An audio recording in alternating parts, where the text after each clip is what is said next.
The Bears. The Bears are who we thought they were. That's why we took the damn field. Now, if you want to crown them, then crown their ass. Bears. Stafford down the middle is intercepted. DJ Moore. Overthrows and intercepted for DJ Moore. Will I see you again?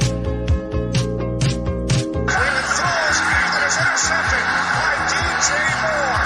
Pushing up the hill, searching for the thrill of it. He takes the snap from his own end zone, winds up, throws into traffic. It is deflected, picked up by DJ Moore. Moore to 10, 5, end zone.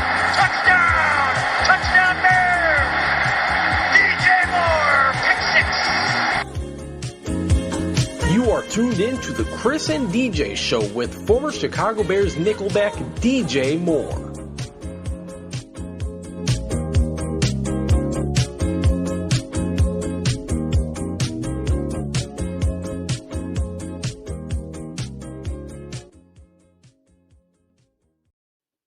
What's going on, you guys? Welcome back, Chris and DJ Show. I'm Chris Shanafelt. He's former Chicago Bear DJ Moore. What up, dog? Appreciate everybody tuning in, of course, whether you're watching live on Facebook, Twitter, Periscope, YouTube Live. You can also find the show and past shows on iTunes, Spotify, basically anywhere you can find podcasts. So just search Chris and DJ Show, and it'll be the first thing to pop up.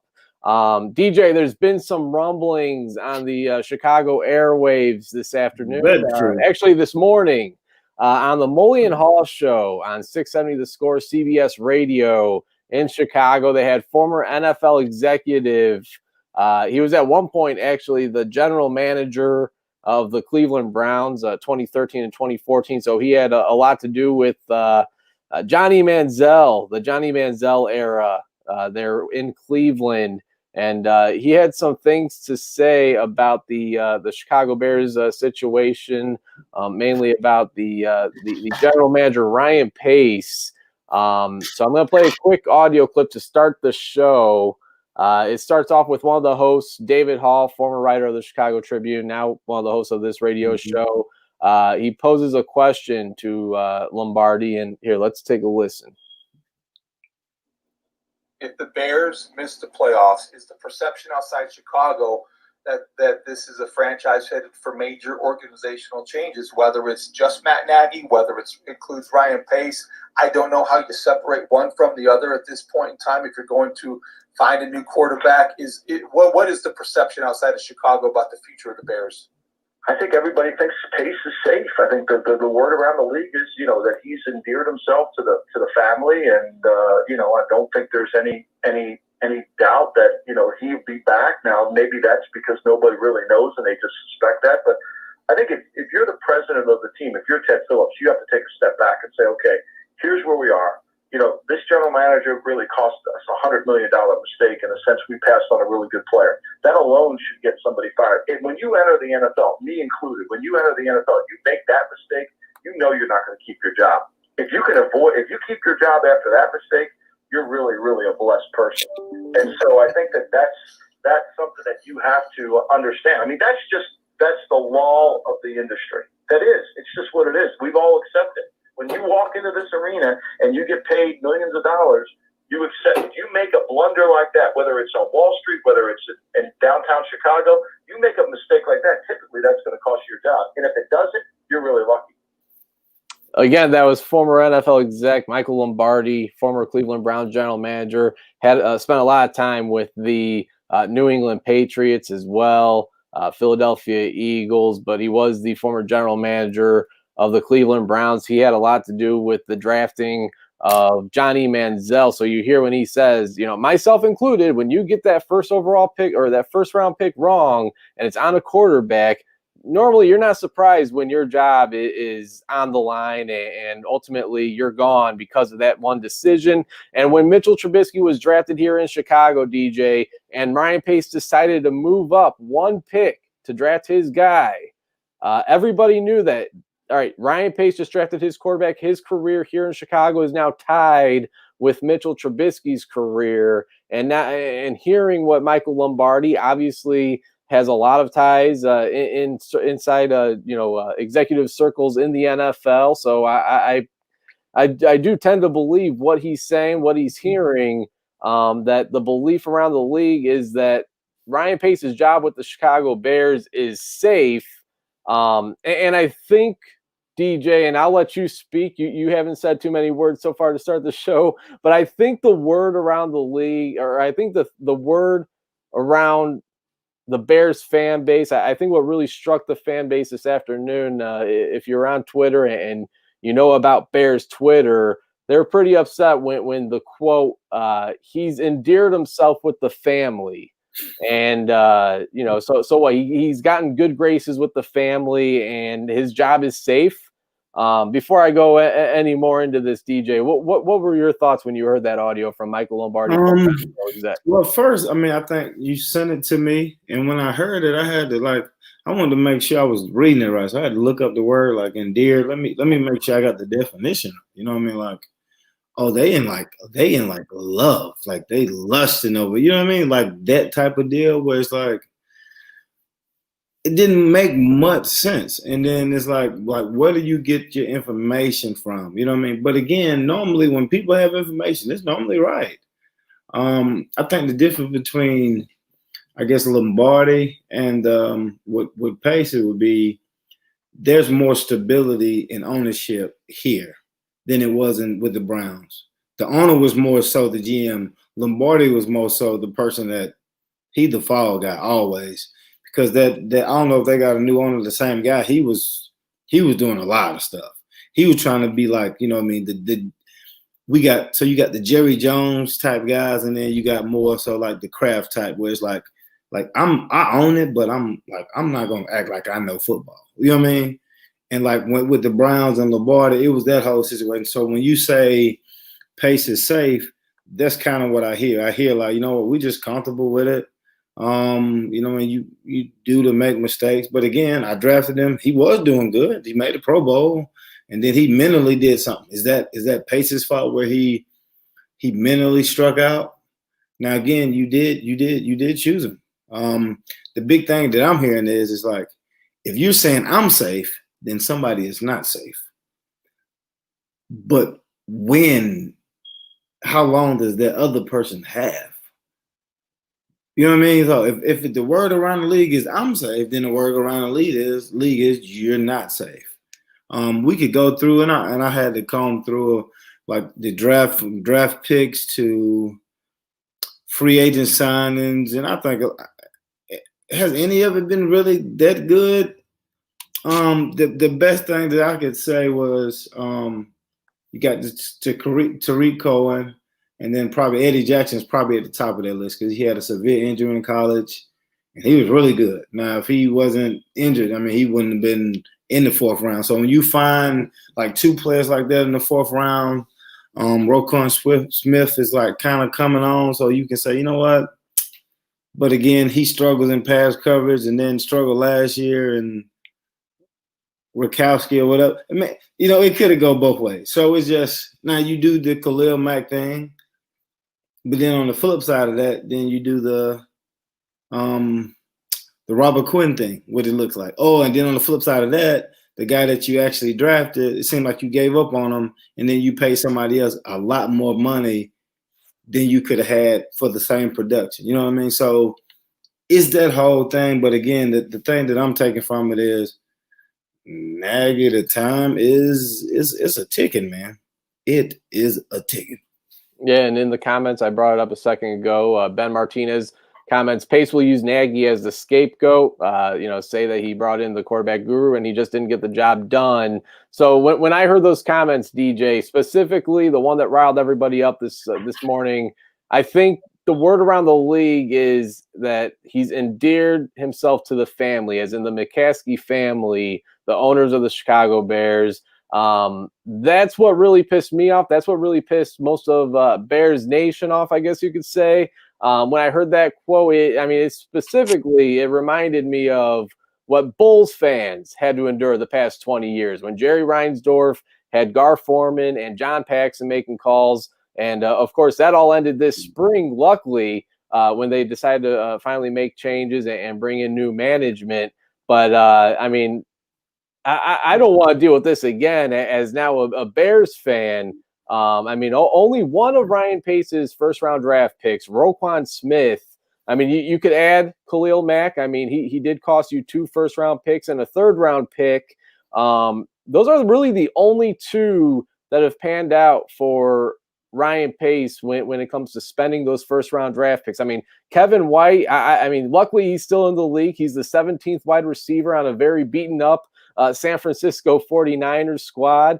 You mentioned it. Leonard Floyd is having himself a nice year, on his way to having a career year 10 weeks into the NFL season. He's now with the Rams, and that's another first-round pick that not only did he spent a first-round pick on Leonard Floyd, but he's another guy that he traded up for in the first round because he was afraid that the New York Giants were going to draft him at number 10. What does he do?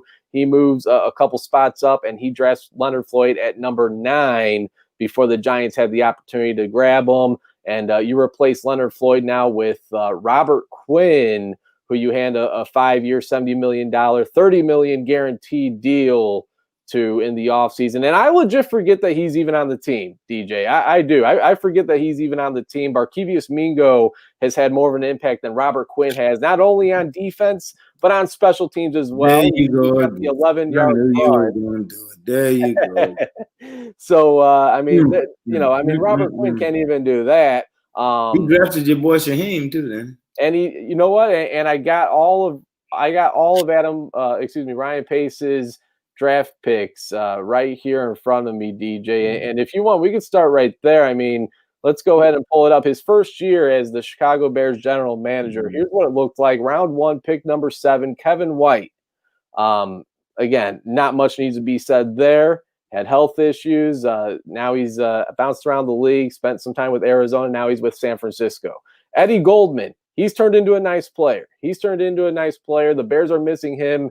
It showed desperately once Akeem Hicks went down against the Minnesota Vikings. They were able to get things going in the running game with Dalvin Cook.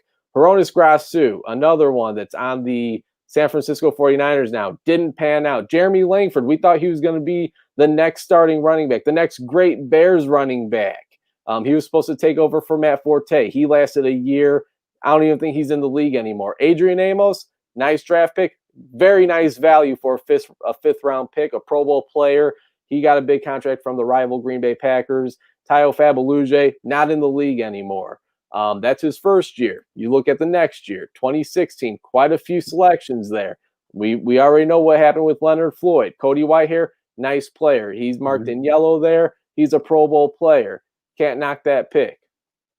Jonathan Bullard, I believe he's on the Arizona Cardinals practice squad right now. Not much of a player. There was some high expectations for him. Didn't pan out. Nick Witkowski signed a nice free agent deal with the Las Vegas Raiders. It came down to either extending Nick Witkowski or Danny Trevathan. They went with Trevathan instead.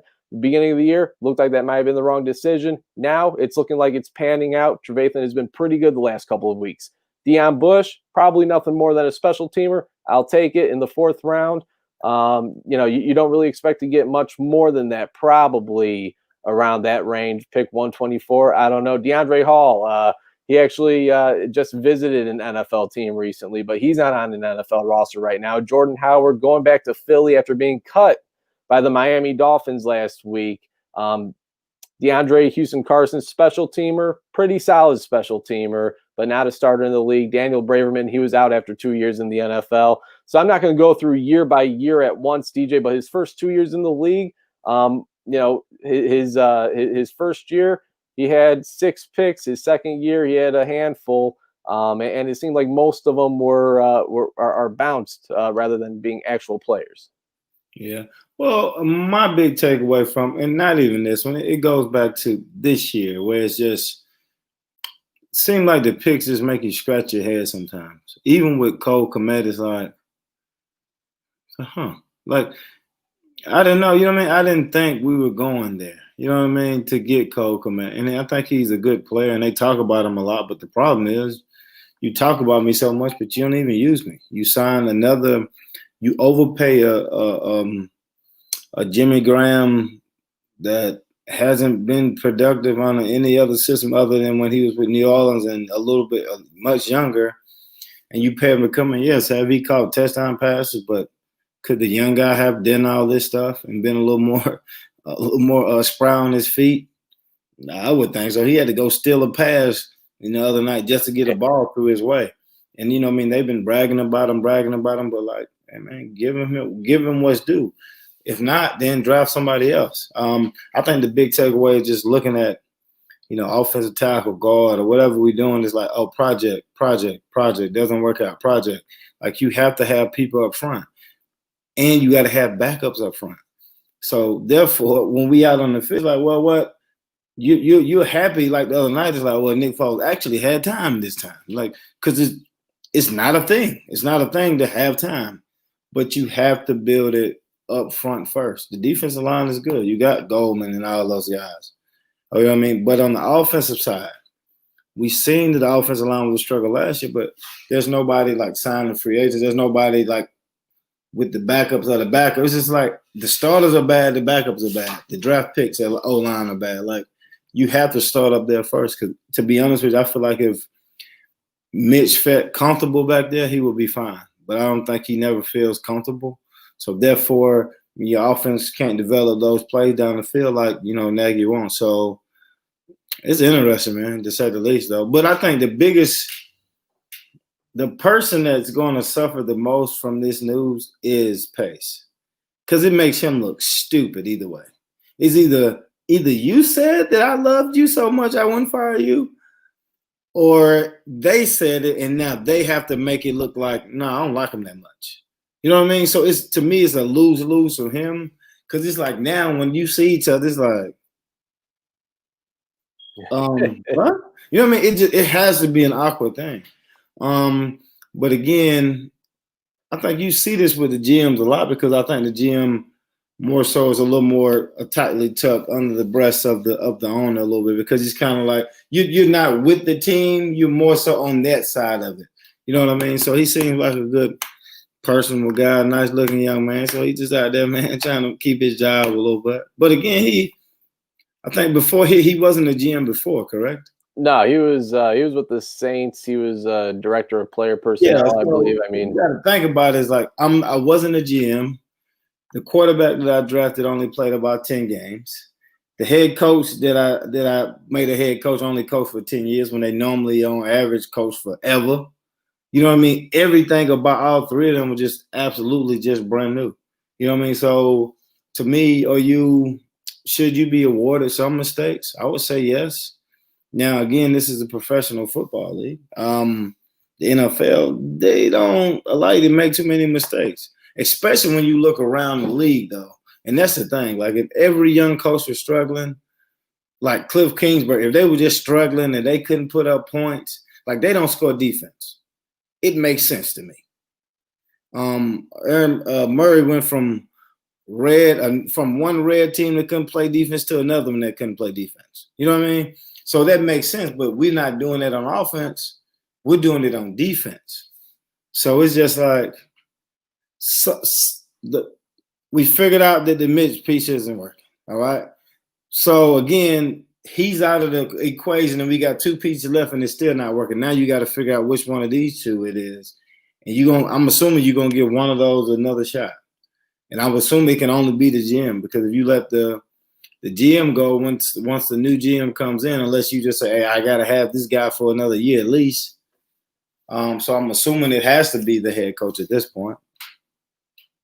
Yeah, and another name that should not be forgotten is the CEO, Ted Phillips, who, of course, was in charge of bringing Ryan Pace in. Well, actually, he was recommended to bring Ryan Pace in by former Giants general manager Eddie Accorsi, who was a consultant for Ted Phillips and the Chicago Bears. He recommended they bring in Ryan Pace, and Ted Phillips listened to him. And I'm not saying everything Ryan Pace has done with the Bears as general manager has been bad, but he is only responsible, and I know he doesn't coach the team, but he is only responsible for building one winning team in the 5 seasons that he's been here. That does include this season. So 4 complete seasons, he's only responsible for one winning team. Of course, that was the 2018 team where Club Dub was the big hit back in those days. Now we're far past that, and now the team is 5-5. But Ted Phillips, it seems like everyone's focusing on Ryan Pace and Matt Nagy. Well deserved.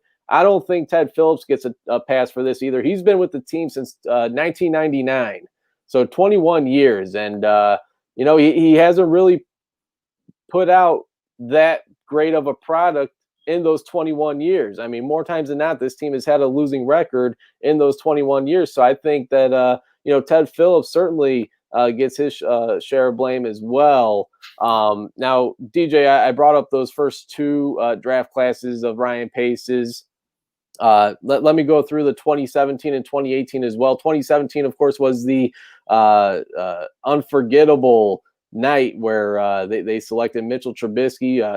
They traded up a pick with the San Francisco 49ers to select the quarterback out of North Carolina, and then they go Adam Shaheen, his first year out of Chicago. He's already gotten a contract extension with the Miami Dolphins. He has a few touchdowns there by Tua Tagovailoa, and then of course you got Eddie Jackson in the fourth round. A couple picks later, you got Tariq Cohen, a couple more, two Pro Bowl caliber players, two Pro Bowl.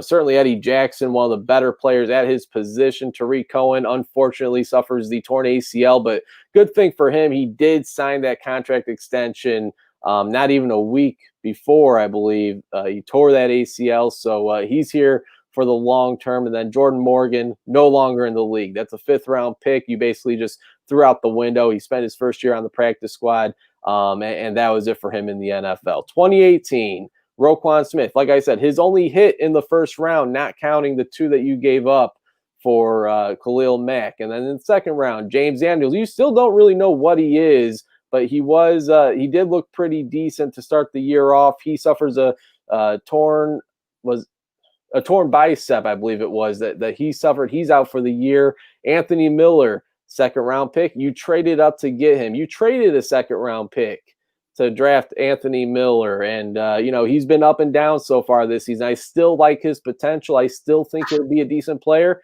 but it hasn't been a great year for Anthony Miller. Joel Iyiegbuniye, he's a special teamer. You haven't really seen him much on defense. And Bilal Nichols, he's had to step up in the absence of Eddie Goldman, and he's been a really nice value pick for a fifth-round pick. Kylie Fitz, he's now on the Arizona Cardinals. Javon Wims, we know about Javon Wims lately, and seventh-round pick, wide receiver. He stuck around on the roster. I'd like to see him get more of a chance and more of an opportunity at wide receiver, but we'll see. Will he be in the coach's doghouse now? I don't know, but of course, a couple weeks ago he was suspended for a couple of games after his scuffle with the New Orleans Saints defensive back, but they did reinstate him, I believe, today. Today he was reinstated. So, those are draft classes 2017, 2018. Not really anything there besides Roquan Smith, fantastic player. He's got a future and a bright future with the Chicago Bears defense, I think.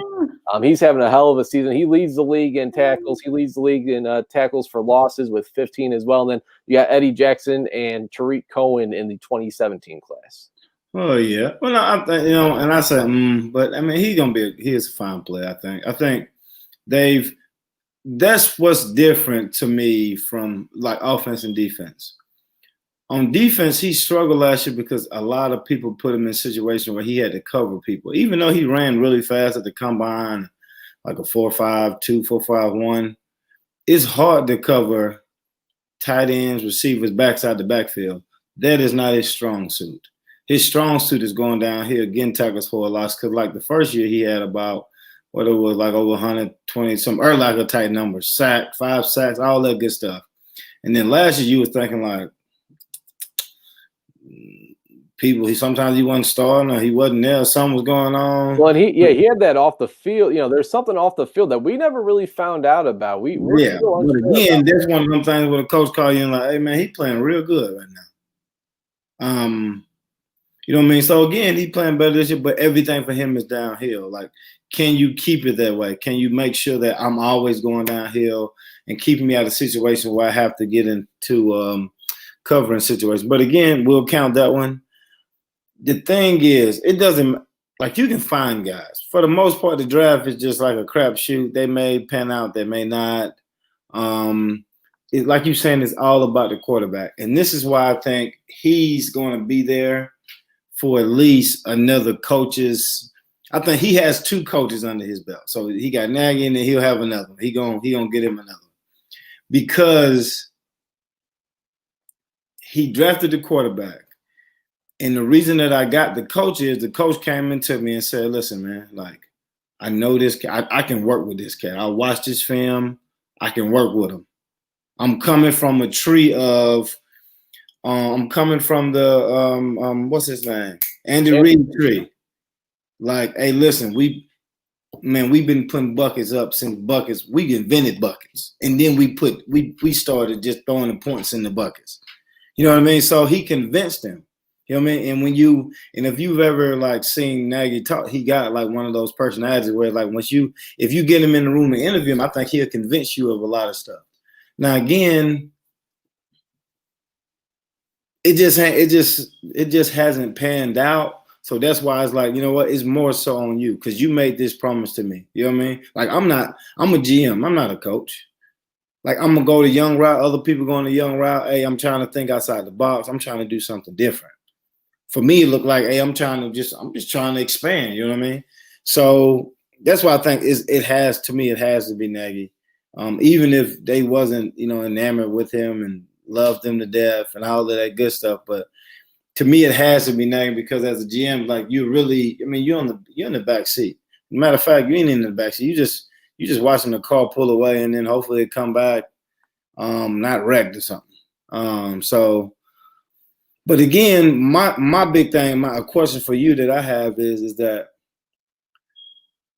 if the GM stays, which I think he will, unless he concedes, which nobody does these days. All right, there's a whole nother punchline. But who would you want though? Like who would you want? Or you can go in a different way. Say, I want this type of guy, whatever. But you know what? No, give me something. Give me a name. I need a name. Hot seat.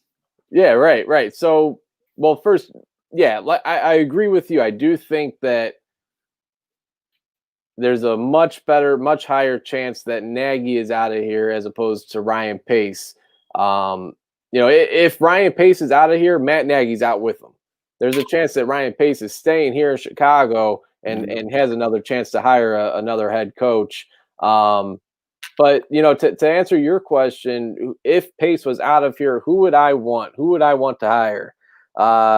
No, I'm talking about Nagy, not Pace. Oh, okay. I was about to say that now you're kind of setting me up for failure if you want me to start pulling out names out of a rabbit hat for potential general managers. But anyways, all right. So Nagy, I wouldn't mind if they go for the same coaching tree and bring in Eric Bieniemy, but I don't think that they would do that. I think the offense coordinator for the Kansas City Chiefs. Now, I don't think they would do that. I don't. I wouldn't hate that move. I think that he is a head coach ready. I think that he's deserving of the opportunity, and I think he will definitely get the opportunity, whether it's in Chicago or elsewhere. But I don't think that Pace, he'll want to go and do something different. Some people are bringing up, hey, what about Chuck Pagano? I don't know if I love that idea. He had some success as the head coach with the Indianapolis Colts. He's got this defense playing at a high level, but if the opportunity came, let's say this team picks it up and they finish the season on a winning record and Nagy returns next year, but let's say Vic Fangio gets fired in Denver. Sorry, Chuck. Respect what you did. Love what you did here in the couple of years that you were here. I'm bringing Vic Fangio back as defensive coordinator if I had the opportunity. But for head coach, if they decide to get rid of Matt Nagy, Eric Bieniemy would be at the top of that list. I'm trying to think. The Buffalo Bills offensive coordinator. His name's slipping my mind, but he's another hot name. You got to go offensive minded. I got to think. I mean, you're going to have to bring in another quarterback, probably a young quarterback as well as another free agent. But so I mean, I think those are two names. Eric Bieniemy, two I'm names. gonna give you one that's gonna blow your mind. All right. Let me guess who you're gonna say. Oh, okay. Dave Tobe. No, Jim Harbaugh. Oh, Jim Harbaugh. No, thank you. No, thank you. I think that. No, I think he's struggling at Michigan, but when he was in the league, he's always been good wherever he is, and he has that. To me, he has that personality too that I think get people to buy in, and I think he's more of a professional coach than he is a college coach, and I think people hold him, at a high regard. So I would say, to be honest with you, that's who I would pick. Not told, but John Harbaugh did the special teams thing. A lot of people don't do it. Where it's just like, hey, you just kind of pick the guys and you kind of stay back. But I think Jim Harbaugh would be the guy. Former Bears quarterback. He of course quarterbacked at the University of Michigan as well, and we see how that's working out for him. But like you said, success in the NFL, brought that San Francisco 49ers team to the Super Bowl. The Harbaugh Bowl, as they called it, because he went up against his brother and the Baltimore Ravens that year. But I don't know if I'm buying into Jim Harbaugh. He's a proven coach. He's won in this league, at least record-wise. But I feel like he's a guy that wears out his welcome very fast. And after a couple of years, you might be in the same situation where the team might be struggling a little bit. And you have to be looking for a new head coach once again. So, certainly most coaches that wear their welcome, kind of like Belichick. I learned, you know what I mean. But when you win it, you win it. So in the league, I mean, he's a proven winner. Now you can go the young route again. Do you go the young route again? Do I go and get a guy that with no experience again? Do I keep going that route? Can you go that route back to back? Is my thing. I just. You know what I mean? I don't know. But I couldn't go that route back to back. But right. You could. I'm sorry. My bad. You could. No, you're good. So Jim Harbaugh's worst year was his last year, 2014, with the San Francisco 49ers. They finished 8-8, and they obviously still decided to part ways with him. There was just a bad relationship with the front office and Jim Harbaugh himself. Brian Langford comments in Byron Leftwich is a sneaky name, and that is he's now the offensive coordinator in Tampa Bay. And, he's working his way up the coaching ranks, starting at quarterback coach, now offensive coordinator. And he is rumored to garner some interest as a head coach in the NFL. So that could be another name to look out for. He won't have Tom Brady. And we'll wrap up the show, DJ. I want to just, we already started showing some of the Ryan Pace draft classes. Let me just wrap up with the last two in 2019. This is looking like his worst one yet. Didn't have much. Again, you trade away your first two draft picks for Khalil Mack. They didn't have a second that year because they traded that second away for Anthony Miller, and they got David Montgomery. Could be a good player, but I don't know. I mean, with the struggling quarterback position, struggling offensive line, he's had a pretty up and down start to his Bears career, more down than up. Riley Ridley, he's inactive more times than not. Duke Shelley, he's a nickelback, and again, we rarely see him on the field. Kareth White, he had a short stint with the Pittsburgh Steelers last year. He might still be on that team, matter of fact. And then Steven Denmark, he did not make the roster this year, and he is not currently on a team anymore. And then in 2020, you see what they got right there. Kind of hard to comment on the rookies this year, but Cole Kmet, you'd like to see him get involved more. Jalen Johnson is legit. I think he's playing like a first-round draft pick. He's playing some really good football. It helps when you play in this defensive line that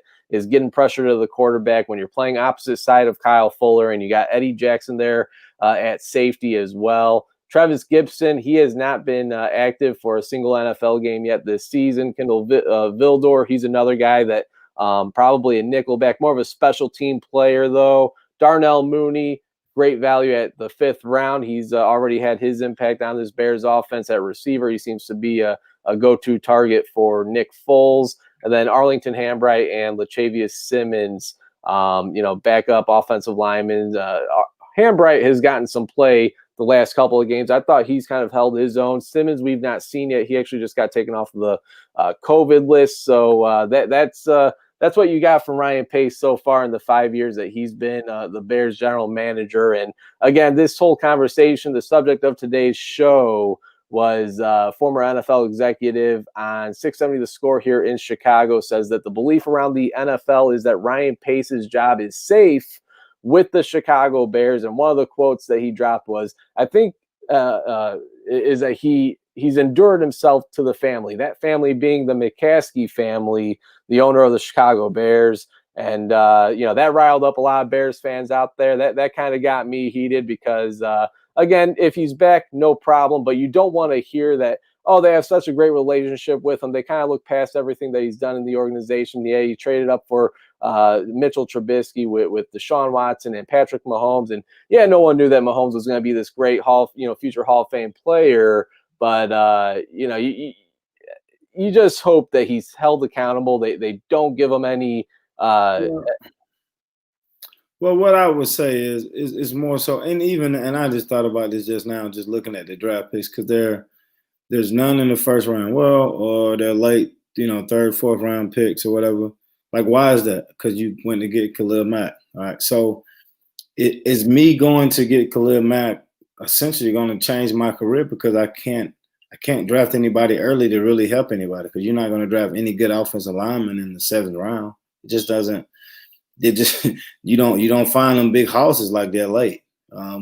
So again, like you wanted to go splash. You wanted to get Mack. He got him. He came in. It was immediate impact. But it's like, when you look at it, it's like, was it worth my career to pick him? And that's what it looks like. I think it was. I think it was worth it, because more times than not, Pace has proven to us he doesn't know how to work the first round of the NFL draft. His picks that turn into players are 4th round picks, 5th round picks. Tariq Cohen, Eddie Jackson, Darnell Mooney's looking pretty nice. I would take those players as opposed to Kevin White, Leonard Floyd, although Floyd seems to be turning it around. Still, didn't work out here in Chicago.